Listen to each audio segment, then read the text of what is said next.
ஜெய் ஸ்ரீ மாதாஜி. எல்லோருக்கும் இனிய வணக்கங்கள். நாம் இன்றைய கூட்டு தியானத்தை ஆரம்பிப்போம்.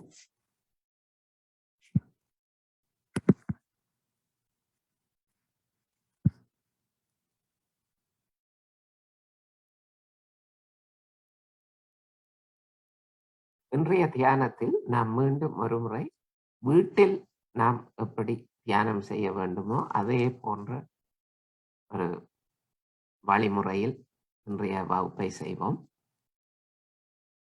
நாம் காலை மாலை நாம் தனியாக வீட்டில் செய்யும் போது எப்படி செய்ய வேண்டும் அந்த முறையின்படி இன்று செய்வோம்.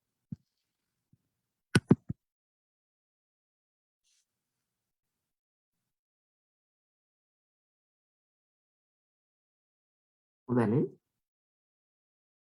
நாம் நல்ல இலகுவாக அமர்ந்து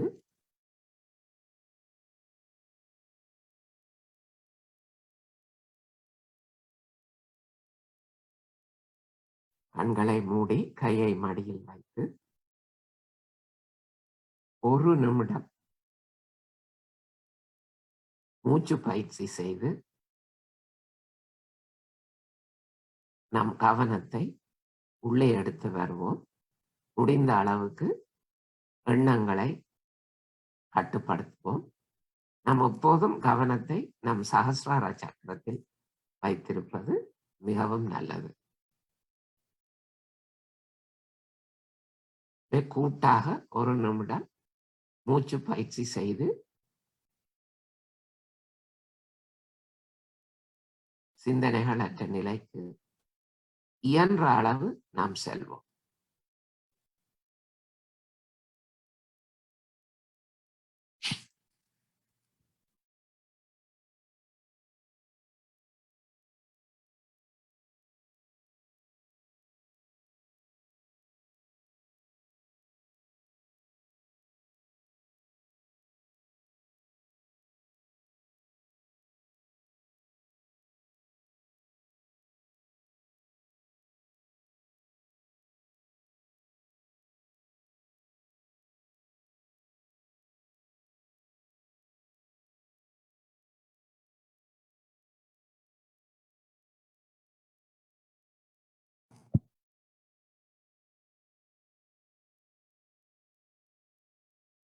நம் கவனம் சிந்தனைகள் ஓரளவு நல்ல நிலைக்கு வந்த பின்பு முதல் படியாக நாம் செய்ய வேண்டியது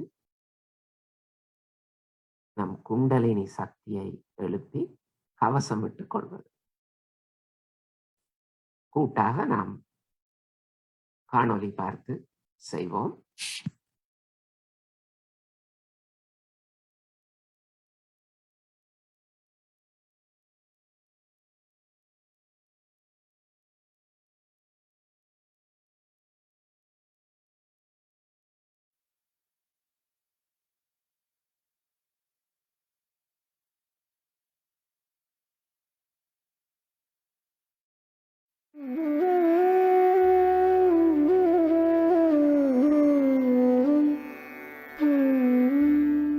Hand has to be put in front like that, and the right hand is to be turned in a clockwise manner. Let's do it like that.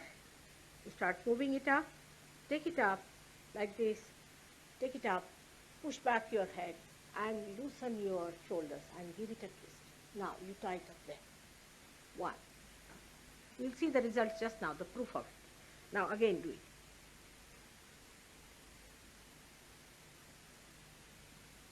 Take it up, push back, give another time. Now the third one has to be 3 times you have to tighten. Again do it. It's very simple. Everybody can do it. 1, 2,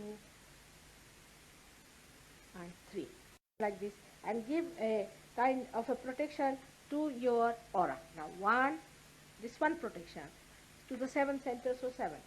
Then 2, then again the 3, then the 4, then the 5, all the centers, then to the 6, and then to the self.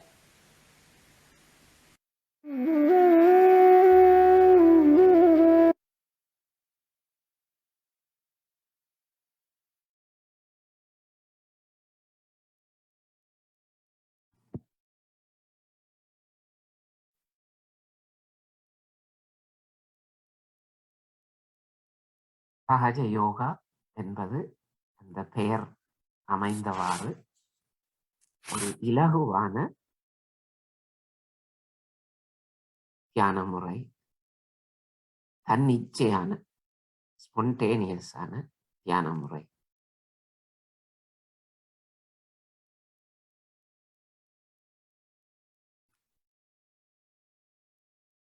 தியான நுட்பங்கள் எல்லாம் மிகவும் இலகுவானவை, ஆனால் மிகவும் சக்தி வாய்ந்தவை.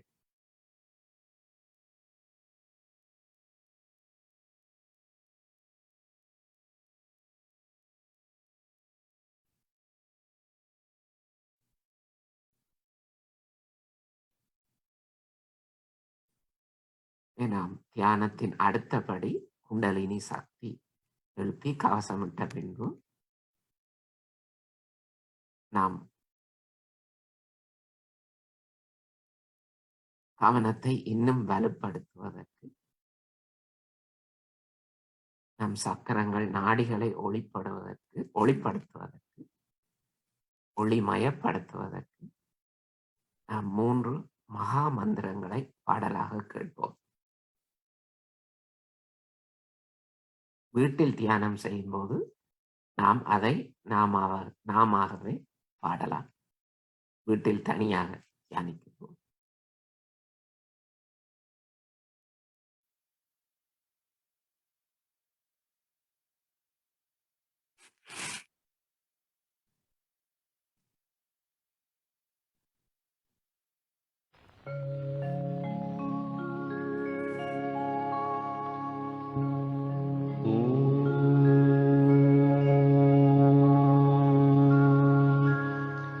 त्वमेव साक्षात्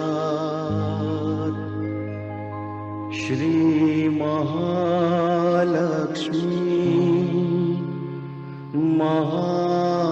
महासरस्वती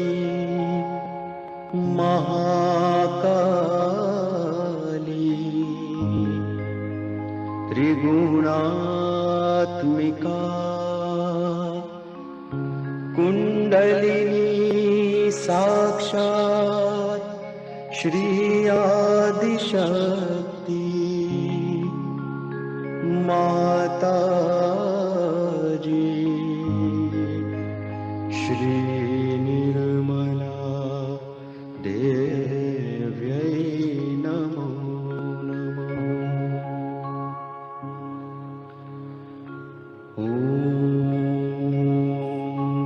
त्वमेव साक्षात् श्री कल्की साक्षात् श्री आदिशक्ति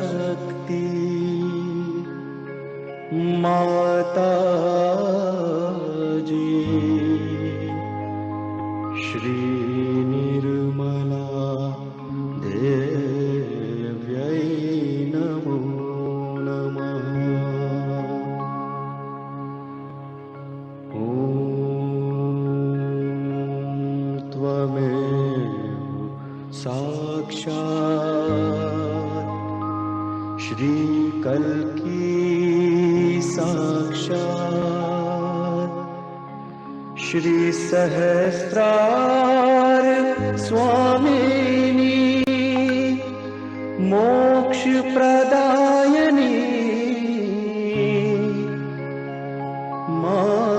माताजी श्री निर्मला देव्यै नमो नमः।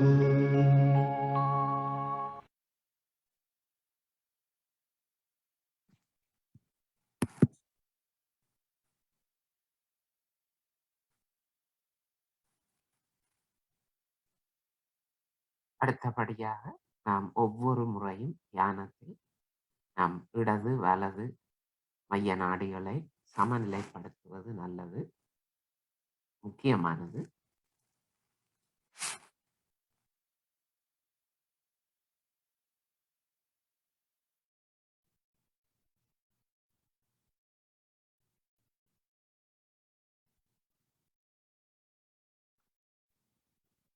முதலில் இடது நாடியை சமநிலைப்படுத்துவோம்.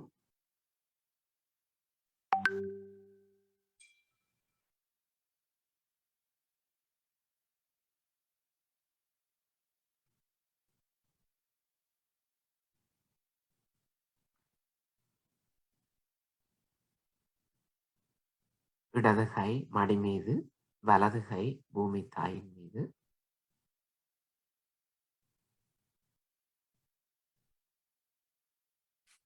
நம்முள் நமது குண்டலினி அன்னை விழிப்படைந்திருக்கும் போது நாம் ஒவ்வொரு பிரார்த்தனையும் நம் தூய விருப்பத்துடன் இதயபூர்வமாக நாம் பிரார்த்திக்கும் போது ஒவ்வொரு பிரார்த்தனையும் மிகவும் நன்றாக பயனளிக்கும். முழு நம்பிக்கையுடன் நாம் கூட்டாக பிரார்த்திப்போம். அன்னையே,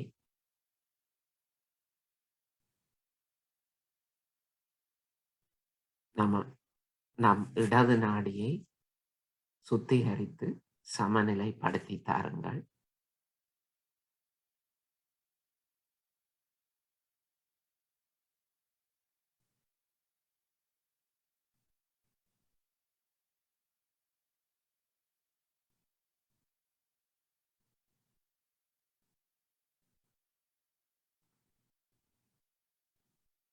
நம் இடது பக்க சக்கரங்கள் அனைத்தையும் தூய்மைப்படுத்தி தாருங்கள்.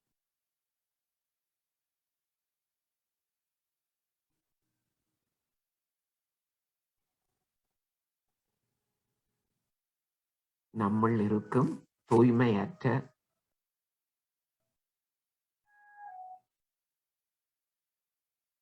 விருப்பங்கள்,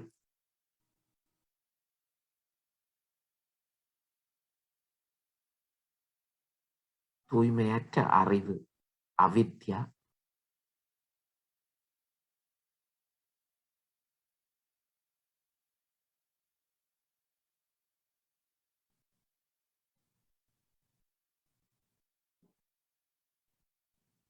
குற்ற உணர்ச்சி,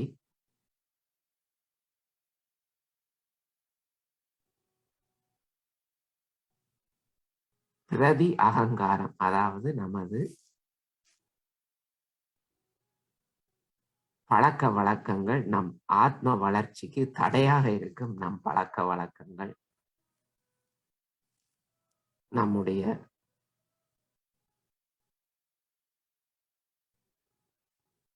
நாட்டினாலோ சமூகத்தினாலோ குடும்பத்தினாலோ நமக்கு விதிக்கப்பட்டிருக்கும் கட்டுப்பாடுகள், இவை எதுவும் நம் ஆத்ம வளர்ச்சிக்கு எதிராக இருந்தால் அவை அனைத்தையும் இந்த பூமி தாயின் வழியாக எடுத்து விடுங்கள் தாய்.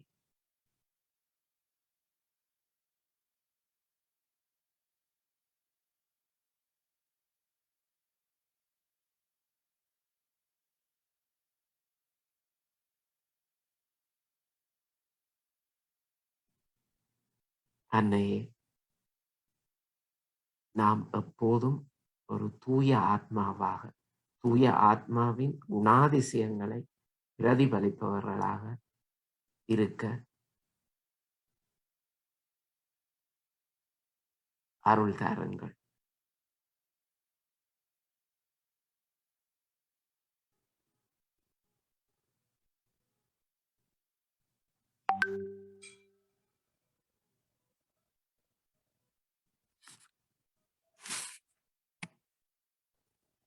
இப்போது நாம் நம் வலது நாடியை சமநிலைப்படுத்துவோம்.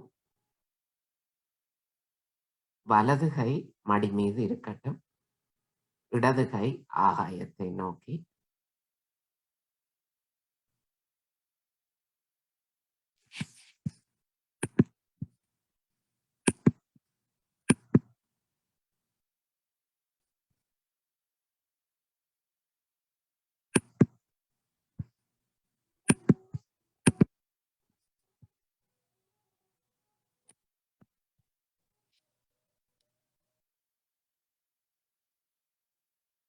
மீண்டும் இதயபூர்வமாக முழு கவனம், அன்னையே நம் வலது நாடியை சமநிலைப்படுத்தி தாருங்கள். அதில் இருக்கும் அனைத்து வெப்பங்கள் மற்றும் உபாதைகளை இந்த ஆகாய மார்க்கமாக எடுத்து விடுங்கள்.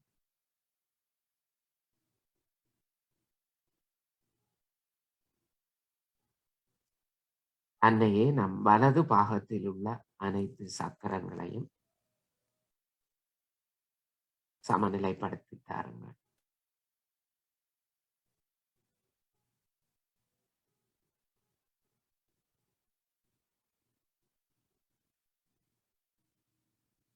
நமக்கு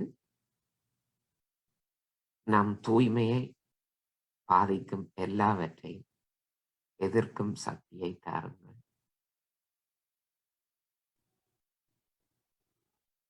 நமக்கு தூய கவனத்தை தாருங்கள்.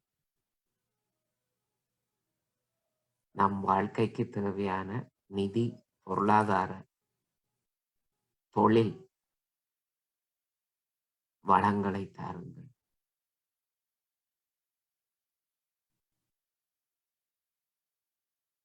நமக்கு கடமை உணர்ச்சியையும் சுய கட்டுப்பாட்டையும் தாருங்கள்.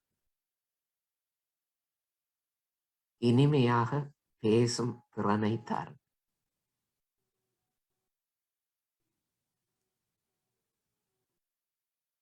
என்னில் இருக்கும் அகந்தையை, அகங்காரத்தை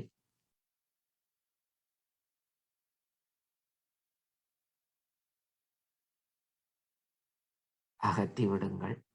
அவற்றிற்கு மோட்சம் அளித்து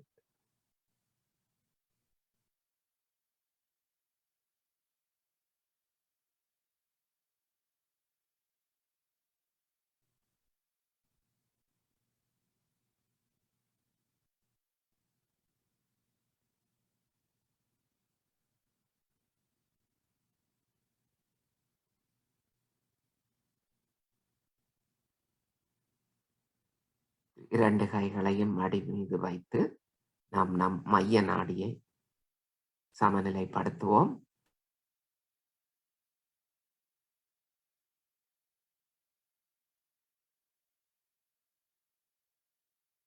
அன்னையே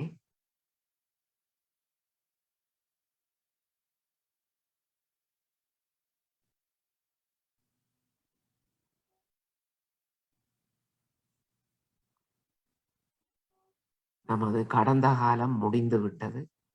எதிர்காலம் இன்னும் நடக்கவில்லை. நம் கவனம் எப்போதும் தற்போது நிதர்சனமாக இருக்கின்ற இந்த நிகழ்காலத்தில் இருக்கட்டும். இந்த நிகழ்காலத்தை நல்லதாக அமைத்து தாருங்கள். அதன் மூலம் நமது கடந்த காலமும் எதிர்காலமும் நன்றாக அமையும். நாம் எப்போதும் நிகழ்காலத்தில் நல்ல நிலையில், சமநிலையில் இருந்தால் தானாகவே நமது கடந்த காலமும் எதிர்காலமும் நம் வாழ்க்கையில் நன்றாக அமையும். அதற்குரிய ஆத்ம அறிவை, ஆத்ம வளர்ச்சியை எங்களுக்கு தாருங்கள். எப்போதும் நாம் மையத்தில் சமநிலையில் இருக்க அருள் புரியுங்கள். ஸ்ரீமாதாஜி.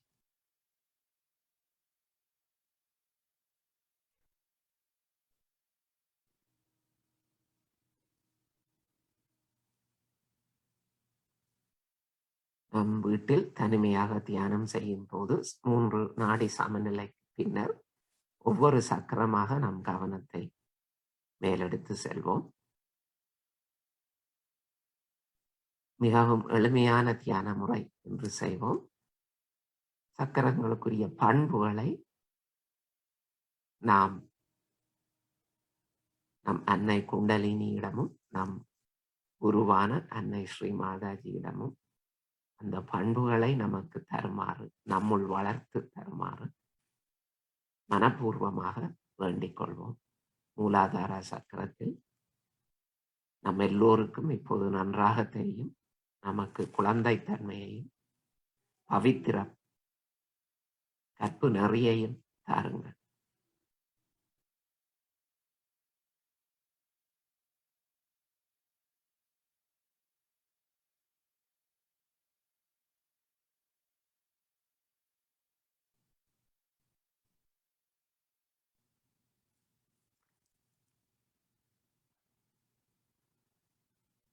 மூலாதார சக்கரத்திற்கு மேல் புனித எலும்பில் இருக்கும் அன்னை குண்டலினியை மீண்டும் ஒரு முறை வேண்டுவோம். அன்னையே, தாங்களே ஸ்ரீ கௌரியின் பிரதிபிம்பமாவீர்கள்.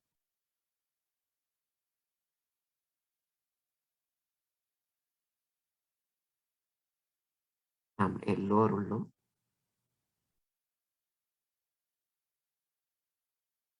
ஒளிமயமாக விழித்தெழுந்து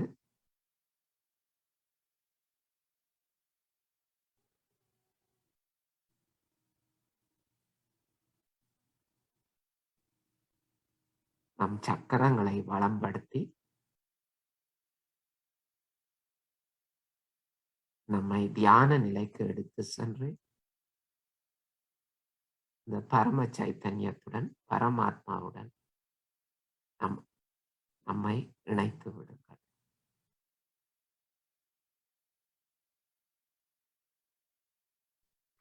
இரண்டாவது சக்கரம் சுவாதிஸ்தான சக்கரத்திற்கு கவனத்தை எடுத்து வருவோம். வயிற்றின் அடிப்பகுதி,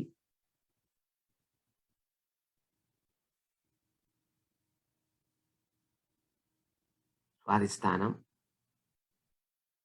ஞானத்துடன் சம்பந்தமானது. அன்னையே, நமக்கு தூய ஞானம், தூய கவனம், படைப்பாற்றல், கலைத்திறன்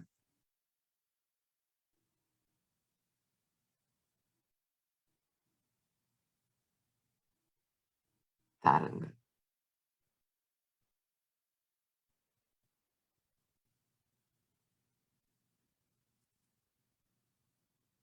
நாபி சக்கரம் வயிற்றின் மைய பகுதி,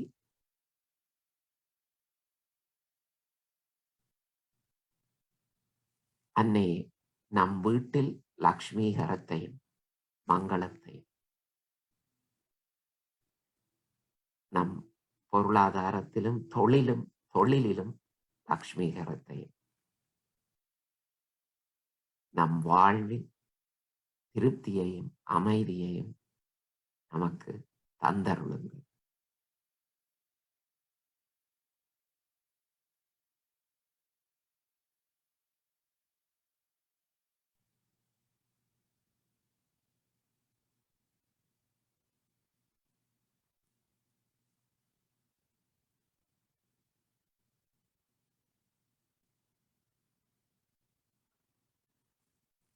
நாவியை சுற்றி இருக்கும் பவசாகரம்,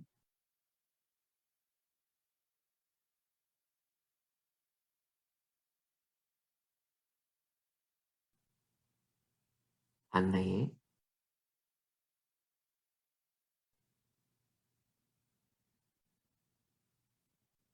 எனக்கு குரு சக்தியை தந்தருளுங்கள்.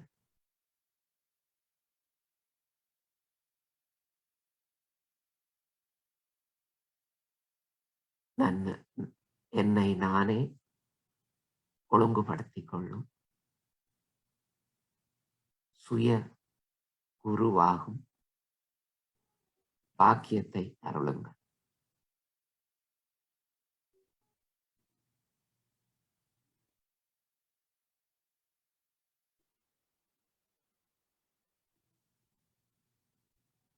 இதய சக்கரம்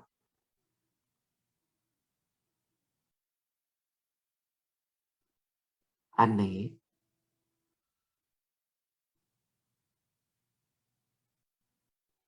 என்னுள் பாதுகாப்பு உணர்வையும் தன் நம்பிக்கையையும்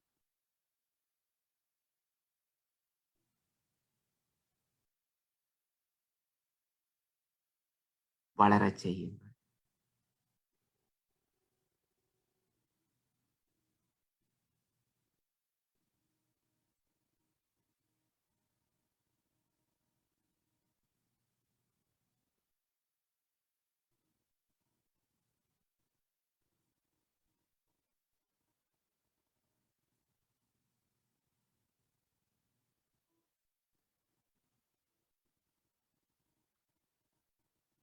நம் ஆத்மா நம்முள் சச்சித்தானந்த வடிவில் இருக்கிறது. அதுவே உண்மையின் ஸ்வரூபம்.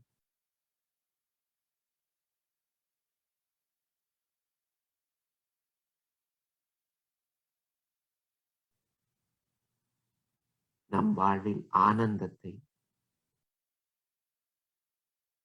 மார்க்கம் நம் ஆத்மா.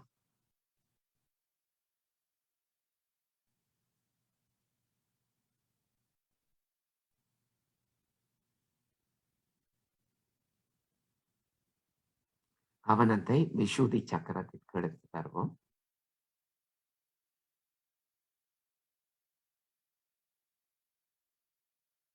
அன்னையே, நம்முள் கூட்டு விழிப்புணர்வு தாருங்கள். நாம் எப்போதும் நம்மை சுற்றி இருப்பவர்களுக்கு, இந்த உலகத்தில் எல்லோருக்கும் நன்மை பயப்பவர்களாக, அவர்களின் முன்னேற்றத்திற்கு, முக்கியமாக ஆத்ம முன்னேற்றத்திற்கு உதவுபவர்களான ஒரு சிறு கருவியாக இருக்கும் பாக்கியத்தை தாரும்.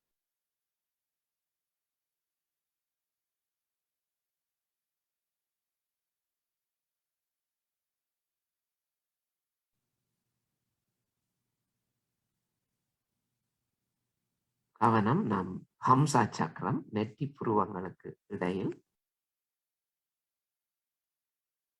அன்னையே,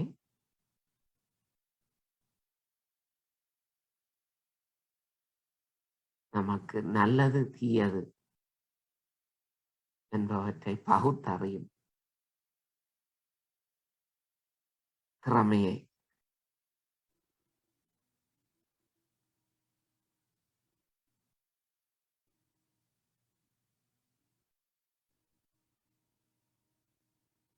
எப்போதும் நம் எல்லா செயல்களிலும் முடிவுகளிலும்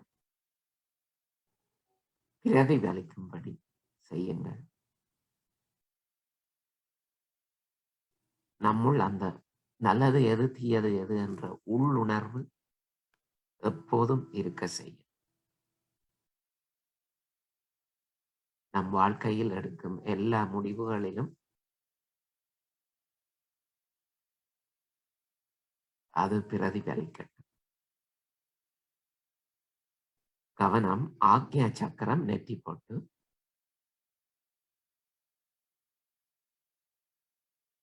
இந்த ஆக்ஞா சக்கரத்தை கடந்தால் நாம் சகசிராரத்தில் நிர்விசார சிந்தனைகளற்ற நிலை, தியான நிலைக்கு செல்ல முடியும். ஒரே வழி, மிகவும் இலகுவான வழி, நம் அகங்காரத்தை விட்டு விடுவது, ஆணவத்தை விட்டு விடுவது, நான் செய்வதுதான் எப்போதும் சரி என்ற எண்ணத்தை விட்டு விடுவது, நான் பெரியவன், நான் மற்றவர்களை விட சிறந்தவன் என்ற கருத்தை விட்டு விடுவது.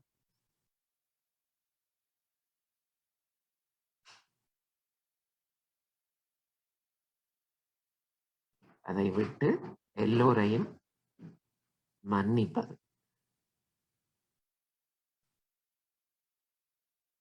நமக்கு துன்பம் செய்பவர்களை கூட மன்னிப்பது. அவற்றை இறைவனிடம் விட்டு விடுவோம் அதை கையாள. பழி வாங்கும் எண்ணம் வேண்டாம்.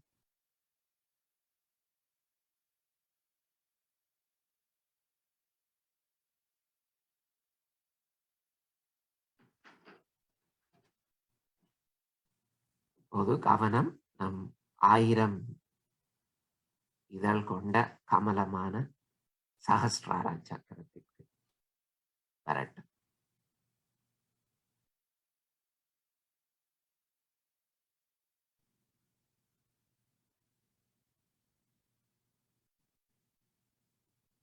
இந்த 2 நிமிடங்கள் இந்த சகஸ்ரார சக்கரத்தில் தியானம் செய்வது மிக மிக முக்கியம். மௌனமாக, அமைதியாக. நாம் இதுவரை செய்தது எல்லாம் இந்த 2 நிமிட முழுமையான தியான நிலையை அடைவதற்கு. நாம் நாடிகள் சமநிலைப்படுத்தியது, சக்கரங்களை வளம்படுத்தியது, அனைத்துமே இந்த நிர்விசார நிலையை அடைவதற்கு. எனவே இந்நிலையில் ஓர் 2 நிமிடங்கள் முழு அமைதியாக, எவ்வித பேச்சுமின்றி தியானிப்போம். எண்ணங்களை விட்டு விடுவோம். போராட வேண்டாம். எண்ணங்களை மன்னிப்போம். கவனம் முழுமையாக சகஸ்ராரத்தில், கண்கள் மூடி, கைகள் மடியில், 2 நிமிட முழு அமைதியான தியானம்.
இந்நிலையில் நாம் அன்னையின் அருளுரையை வீடியோ மூலமாக பார்த்து கேட்போம். தமிழ் சப்டைட்டில் இருக்கிறது.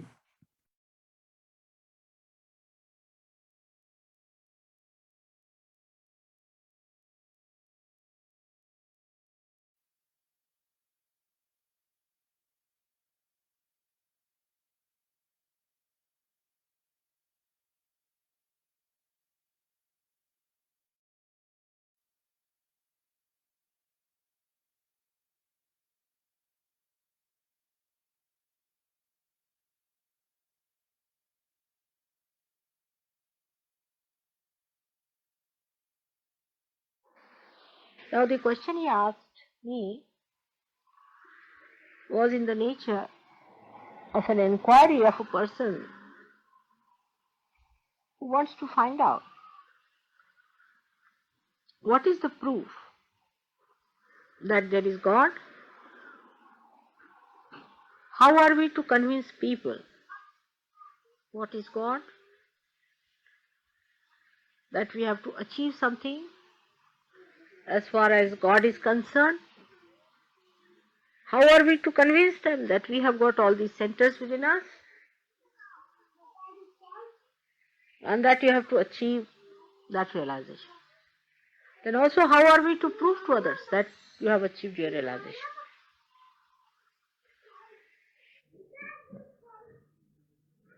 This is the question which everyone who is not yet a fully Sahajogi would feel and ask you questions, and you should have answers to it.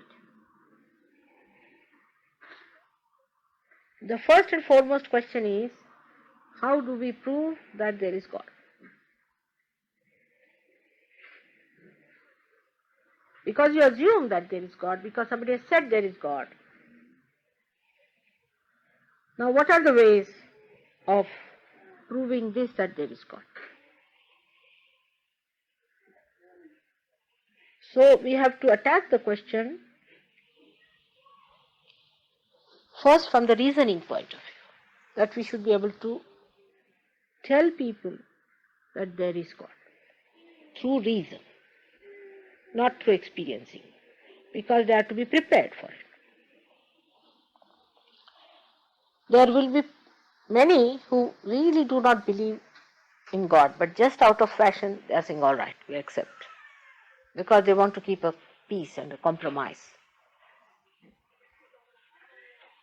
But how you start about convincing them rationally? Perhaps I spoke in one of my lectures, if you have that. I don't know if you have got it. But we can prove it, the existence of God. You may call him God or nature or whatever it is, from many points of view. For example, in short, we can say there are many scientific things we cannot explain.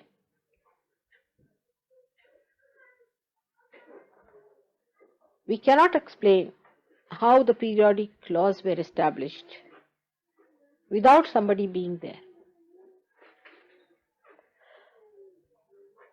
Periodic laws of chemical substances or the elements that exist on this earth is so regular and so properly plotted down that you can see there must be some plotter, otherwise it cannot be done. I mean, if you want to avoid it, you can avoid it, but there must be someone. Say we come in this room and find everything properly organized, lit up, and we should know there must be somebody who has done it.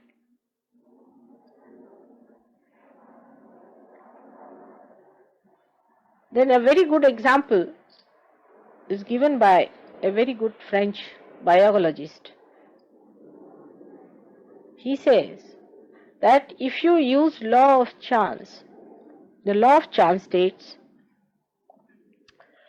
that if you have got 50 red pebbles and 50 white pebbles put in a jar, and if you shake that jar, it goes into a chaotic condition, and the distribution of these pebbles is in a chaotic way.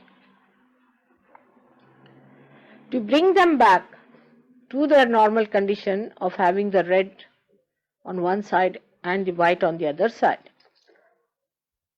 you go on shaking it as many times as you like. And they have found out that there's minimum of minimum, so many times it has to be done. Otherwise it cannot be worked out. This is all done by chance. You see, by chance when it has to come to normal condition. How many chances you have to take? There's a certain amount of a formula. Something raised to power n, call it n. So, as a biologist, he tried to calculate that if matter has to become living, then to get to that density, how many years are required? By the law of chance, to bring forth a living cell, one cell.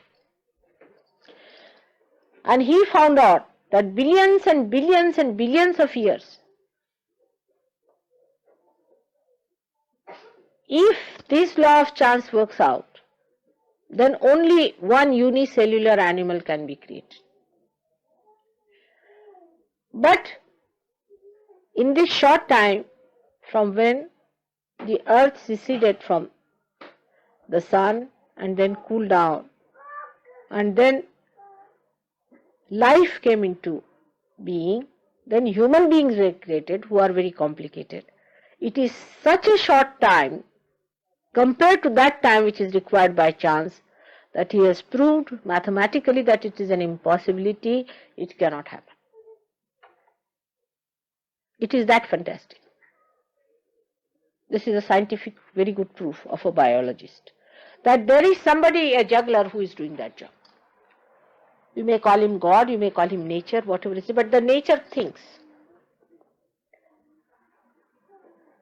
People like Jung have proved the existence of collective consciousness, the existence of unconscious, which gives us dreams through which we get universal symbols all over the world, whether we are in India or in England or anywhere. The symbols are the same, and he has done experiments with thousands of people. On the medical science also one can say, as you know, that one of the arguments we put in for is that acetylcholine and adrenaline, which are two chemicals, when they are in the body, human body, they act very arbitrarily. Means they have to augment, means to contract or to relax. Those who relax must relax, and those who have to contract must contract. But those who are supposed to be contracting relax, while those who are supposed to be relaxing contract. So they have not been able to explain, and they have written, all of the doctors, they say that the mode of conduct of these chemicals in the body one cannot say. Another thing is that one of the very, very important arguments that people have given is this, that supposing a foreign body goes inside the human body, then always the tendency is to throw it out as soon as possible. Supposing something goes into your throat, you will cough out. Something goes in the blood, they will try to throw it away. That's the system it is. But when the fetus is formed in the body, then not only it is kept there, it is nurtured, looked after, and thrown out at the right times. How can you explain that? There are 1,001 explanations people have tried to give, but none of them are satisfactory.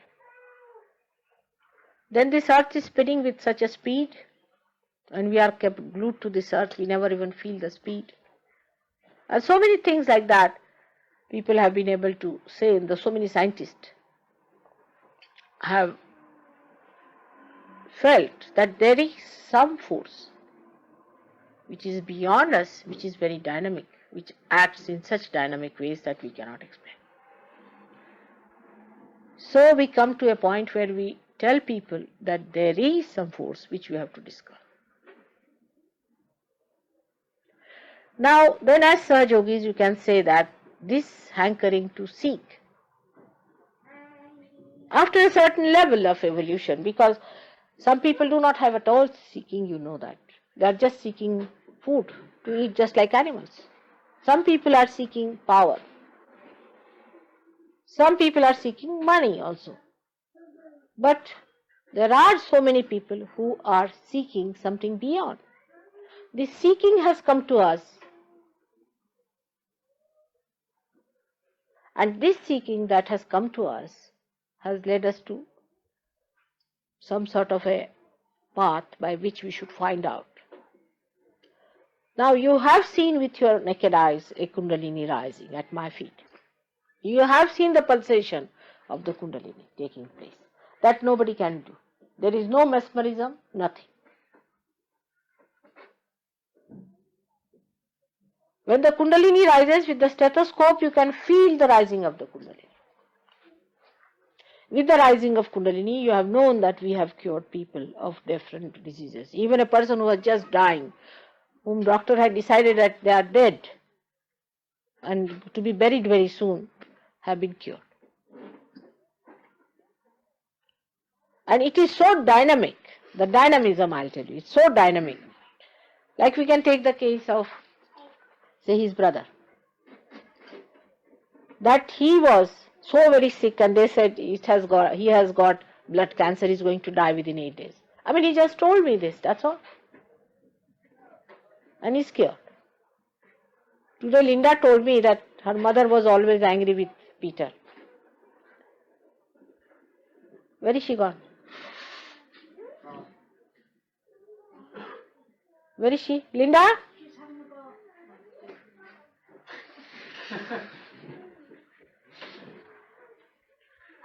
So, she told me that the mother would never talk to Peter. She was very angry with him always. She would never talk to him. But she told me all these things. And suddenly she found that now she's become very good and congenial and nice and talking. You have seen such transformations coming among many, many, many people. How people are changing, transforming. This is absolutely dynamic. You cannot do it. So many sick people are suddenly cured only through attention, you know. There must be something about it. And that is how you have to convince.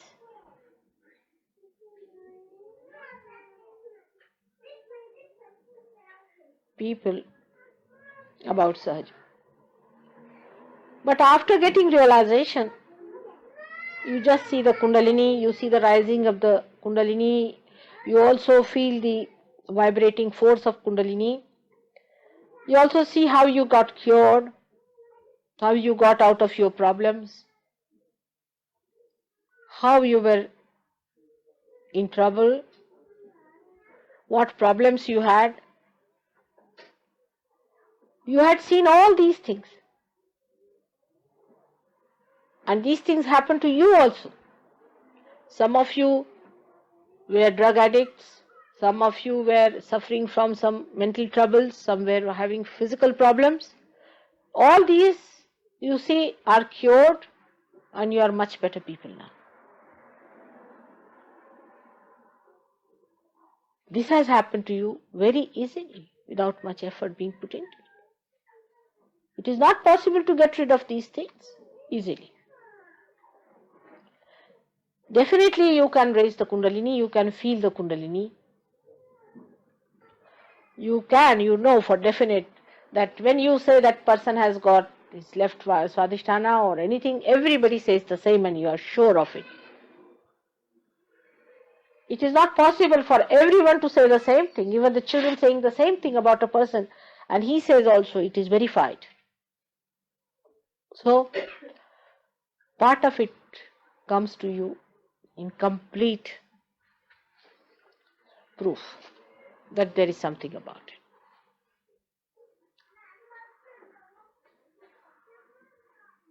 Second part also comes to you as a proof,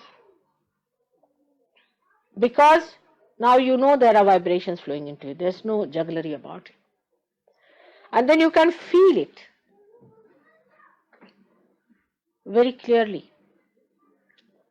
You have raised the Kundalini of many people. You have given them realization. Even the photograph has given realization. You know for definite it is so.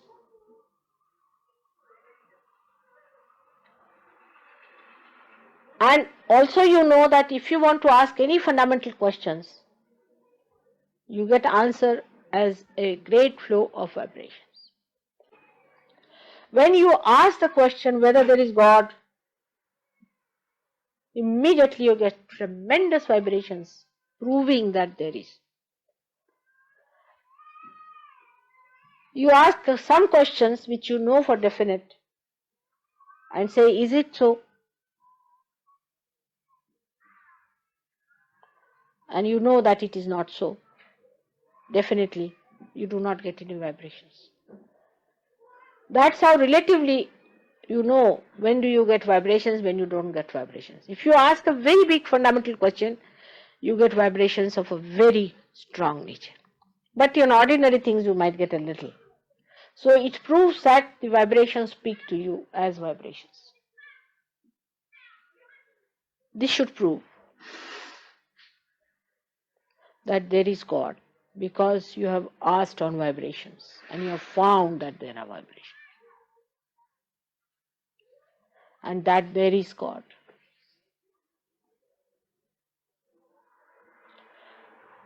Now what happened in the case of Buddha? That he got realization as you got it. And he had no way of finding out whether there is God or not. So he said there is no God, only there is self. But you have gone beyond it.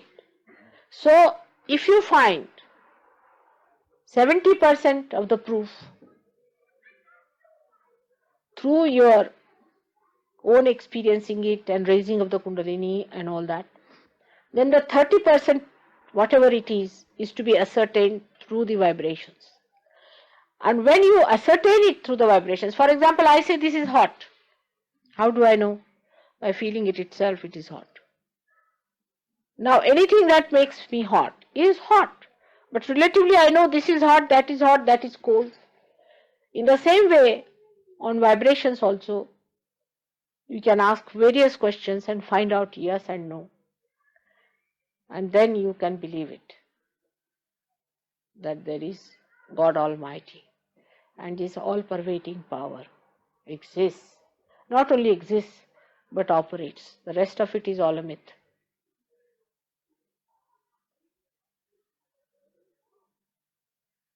But when you rise in Sahaja, being Sahaja, you take it for granted. As we take everything for granted. All the trees growing, the mango tree giving a mango, guava tree only gives guavas. We never try to find out how in one little seed so much is built in, so much is programmed. We take it for granted all these great miracles of the world. In the same way we take this miracle also for granted. This is what Maya is, that it makes everything look so simple and straight. And you just start taking it for granted.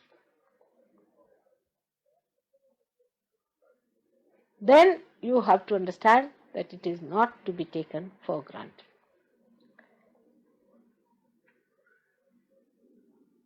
But is to be very much respected, worshipped and accepted. The amount of preparation you have, the amount of strength you have, that is the amount of truth you are going to get. Truth also weighs you very clearly whether you can receive it or not. There is no diplomacy that can work this out. No cheating, nothing. Truth knows how far you are. The more you become stronger, the more the truth manifests through you and you receive the truth. Just now, some of you are still little babies of 3 months and 4 months and something like that. And still sometimes taken for granted. You do things which you should not do and harm yourself. It's only a question of harming yourself, not harming me or harming Sahaja Yoga, which cannot be harmed, but you harm yourself. So one has to be very careful and should understand the laws and regulations. As Gavin had read the last time, the statutes of gods laws. You must understand how it works. You cannot take law into your hands by taking it for granted. Law operates and it knows everything. It is the law of love. That's why it allows you to make little mistakes to learn. But it will not protect you when you start saying that, all right, I want to do it on my own. All right, it says, all right, go ahead. So one has to know that this law operates not blindly, lovingly. And it tries to teach you also sometimes that don't do this wrong and don't do that wrong. But when it comes to real punishment, the punishment is that this law leaves you alone. It just lets you go. The attention recedes. That's the worst thing that can happen to anyone. That you are not in the attention of God is the worst thing. So even if you make mistakes, doesn't matter. Pray for the attention of God always. Because the attention of God is the law of love. You cannot cheat it. Everything is known. Every word you say is known. Every word you don't say is known. Every thought that comes in you is known. So purify yourself with love, understanding. Try to purify and tell yourself that I have to purify myself as much as possible. With purification only you will have the proper strength. If you are not purified, then there won't be any strength for you to bear the truth.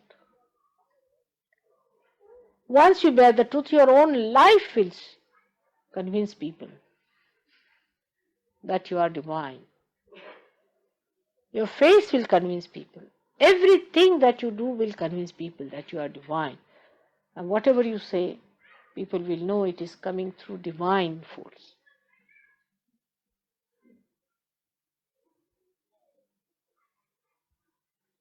May God bless you all.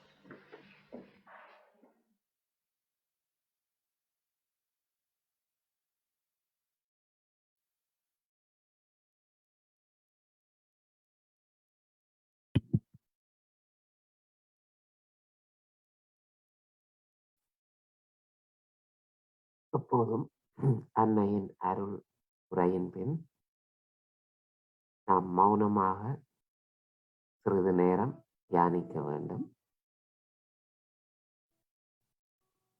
தொடர்ந்தும் கவனத்தை நம் சஹஸ்ராரா சக்கரத்தில் வைத்து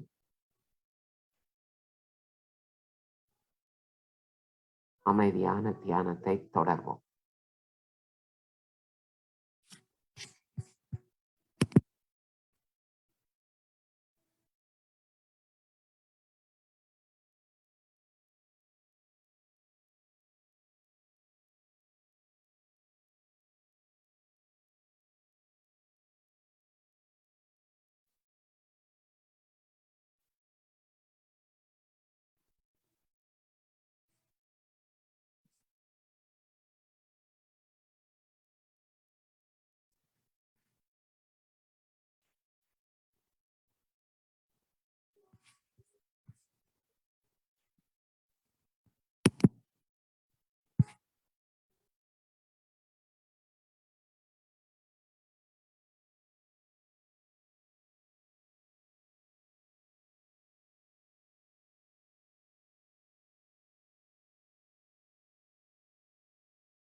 அன்னையே, இன்றைய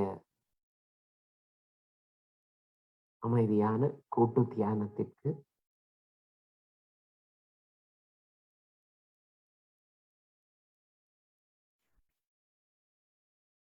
தங்களின் அருள் கிடைத்தமைக்கு மிக்க நன்றி.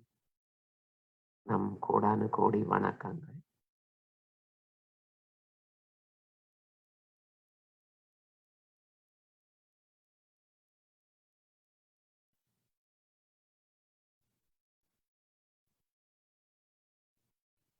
நாம் தனியாக வீட்டில் தியானம் செய்யும் போது எப்போதும் தியான முடிவில் முதலில் 3 மகா மந்திரங்களை பாடி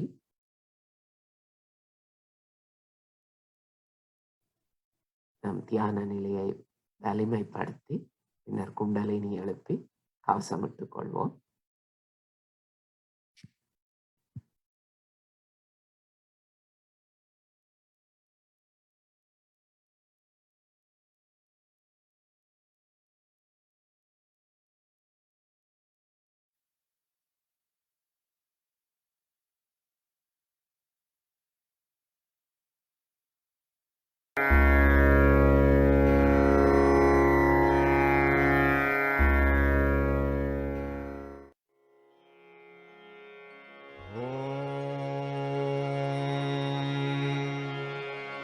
त्वमेव साक्षात्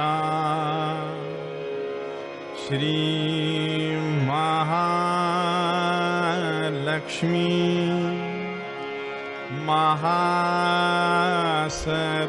महासरस्वती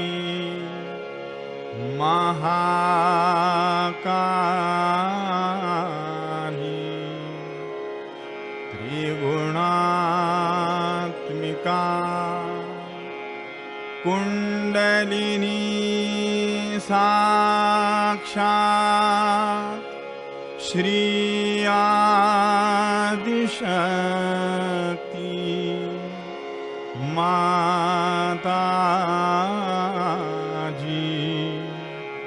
श्री निर्मला देव्यै नमो नमः। ॐ त्वमेव साक्षात् श्रीकल्की साक्षात् Shri Adishakti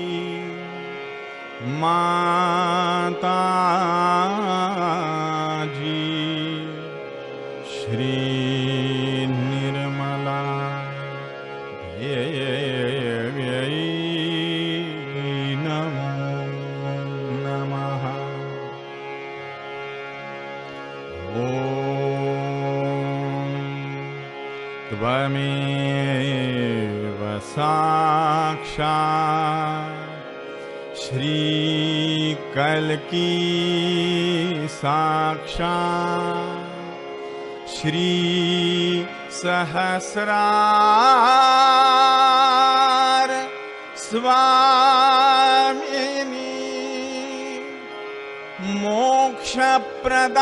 मोक्षप्रदायिनी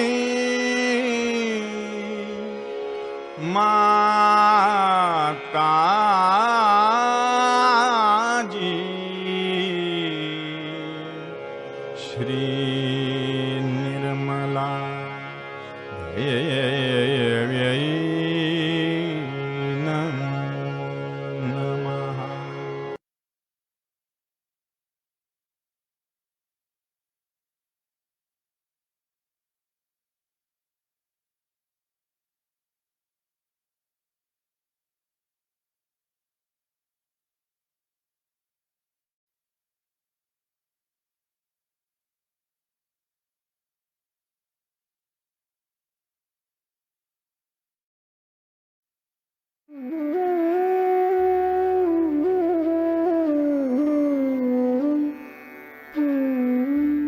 Left hand has to be put in front like that, and the right hand is to be turned in a clockwise manner. Let's do it. Like that, you start moving it up, take it up like this, take it up, push back your head and loosen your shoulders and give it a twist. Now you tighten up there. 1, You will see the results just now, the proof of it. Now again do it.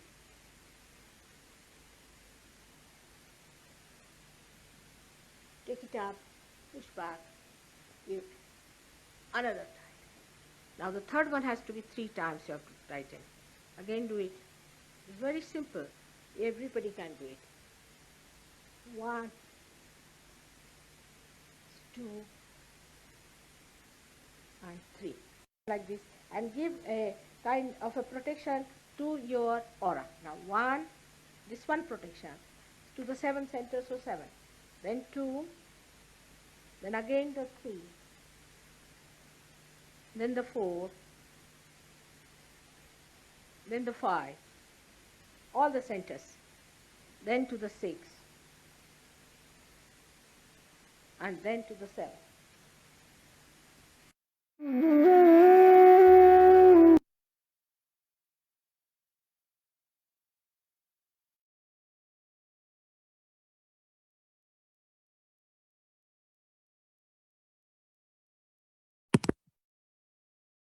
இந்த தியான நிலையிலேயே ஒரு 2 நிமிடங்கள் ஒரு தமிழ் பஜனை பாடல் கேட்டு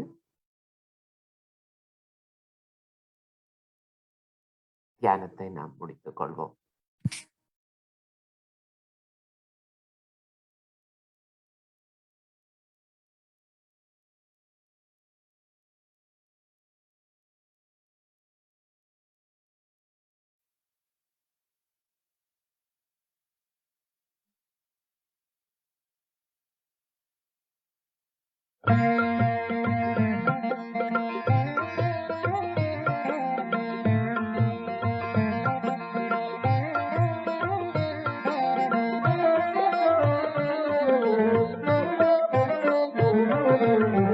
பஜனை செய்வோம் தினமும் நீர்மல பஜனை செய்வோம் தினமும் நீர்மல பஜனை செய்வோம் தினமும் பக்தர்கள் கூடி நின் புகழ் பாடி பக்தர்கள் கூடி நின் புகழ் பாடி முக்தி பெற தந்த வழிதனை நாடி பஜனை செய்வோம் தினமும் நீர்மல பஜனை செய்வோம் தினமும் நீர்மல பஜனை செய்வோம் தினமும்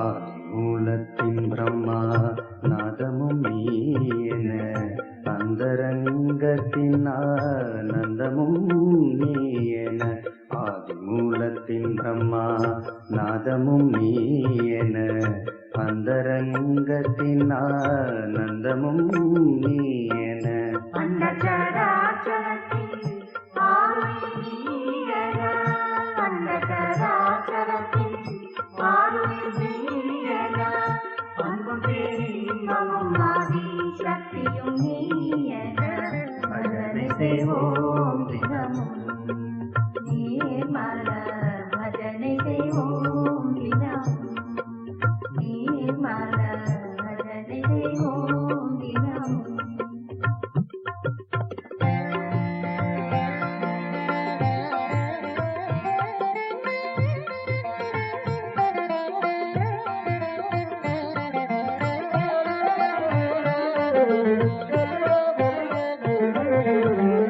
ஈசனின் அருளால் ஆன்மாவை உணர நாசமில்லாமர ஜோதி தர்சனம் பெற ஈசனின் அருளால் ஆன்மாவை உணர நாசமில்லாமர ஜோதி தர்சனம் பெற ஸ்ரீ நிர்மல மாதா எம்மை அனுதினமும் காக்க ஸ்ரீ நிர்மல மாதா எம்மை அனுதினமும் காக்க இக்கர்ம பந்தங்களை அடியோடு நீக்க பஜனை செய்வோம் தினமும் நீர்மல பஜனை செய்வோம் தினமும் நீர்மல பஜனை செய்வோம் தினமும் நீர்மல பஜனை செய்வோம் தினமும் நீர்மல பஜனை செய்வோம் தினமும் நீர்மல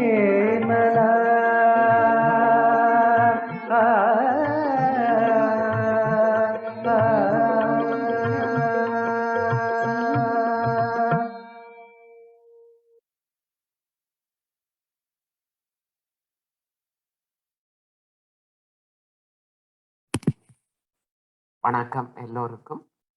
நாம் கலந்துரையாடலாம் இப்போது.